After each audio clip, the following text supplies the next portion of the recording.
videonya cereng-cereng cuma tak sama-sama aja. Oke, sekarang Pertemuan saya dengan Bayu Skak di Malang, Jawa Timur kian membuat saya ingin tahu tentang peluang usaha dari mengunggah video di YouTube.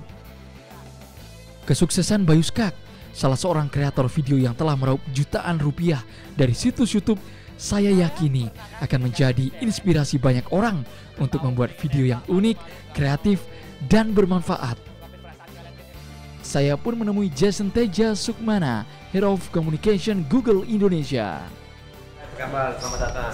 Saya Arul dari Jadi Pengusaha. Saya Jason dari Google. Oke, saya ingin membahas mengenai jutawan dari YouTube karena kami sebelumnya sudah menuju ke Kota Malang, menemukan kreator yang berbakat, Bayu Skak dengan. Oh, Bayu Skak. Kenal? Oh iya, kenal dong. Hebat, asik.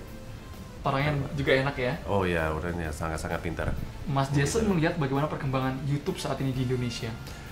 Saya rasa sekarang udah saat untuk untuk terbang ya, karena kreatornya makin banyak, idenya juga makin banyak, makin kreatif, dan karena ada kantor Google Indonesia di sini, kita juga bisa membantu, menolong mereka, dan misalnya mereka sering kumpul di sini untuk brainstorming, kita sering bikin acara supaya mereka bisa kumpul dari semua provinsi yang ada YouTubers. Dan ya ini momentumnya sangat bagus sekarang. Jadi Anda melihatnya seperti apa bentuk video yang cenderung dinikmati oleh para penonton kita? Yang kita lihat sekarang, kalau kita lihat dari misalnya tahun 2014, kalau kategori non-musik, mungkin 5 dari 10 yang paling ditontonnya itu sebenarnya komedi. Komedi yang rata-rata yang paling dicari sekarang, humor. Dan itu sebenarnya mirip luar negeri juga sih, humornya sangat laku. Dan di sini selain humor, mungkin nostalgia juga. Misalnya kalau kita lihat videonya dari Line tahun lalu mengenai AADC, yang mini sequel itu yang 10 menit. Ya, jadi mereka lihat ke belakang, oh ya, enak sekali zaman itu kan.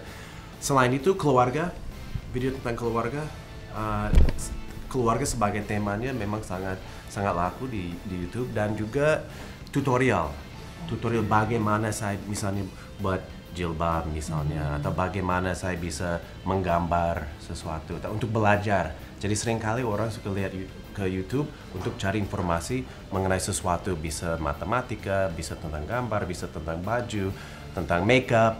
Misalnya saya mau pergi malam ini pesta seperti ini, ada kawinan, harus gimana lebih baik. Ya, jadi seringkali banyak yang tukar informasi. Perhitungan di YouTube sehingga bisa menjadi rupiah, bahkan nilainya bisa tinggi sekali hingga puluhan juta rupiah. Bagaimana itu Mas Jason?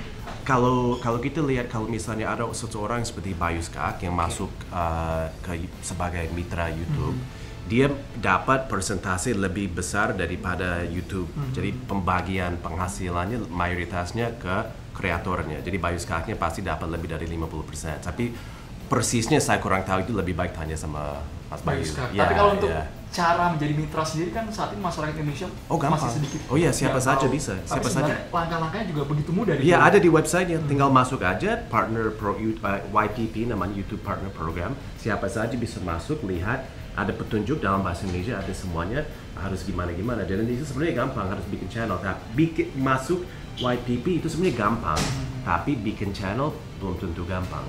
Karena semuanya kembali lagi ke kreativitasnya orang dan konsistensinya. Ya kan, maksud saya, kalau saya punya channel sendiri, sama seperti program Anda, ditayangkan jam segini tiap minggu. Kalau YouTube sama, misalnya kalau saya sudah janji sama yang nonton bahwa hari Kamis jam 2 siang saya akan mengunggah video baru, harus.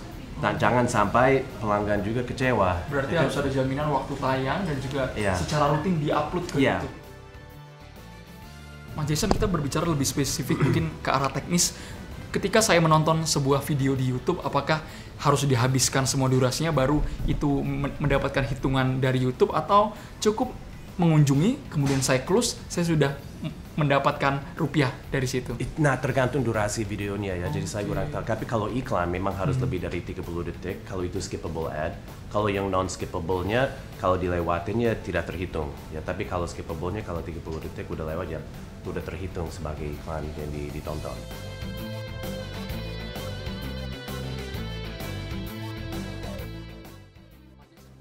Dari perjumpaan dengan Jason Teja Sukmana, saya pun menarik kesimpulan bagi YouTuber yang videonya ingin banyak ditonton, orisinalitas, konsisten mengunggah video, kolaborasi dengan sesama YouTuber, dan promosi melalui sosial media menjadi kuncinya.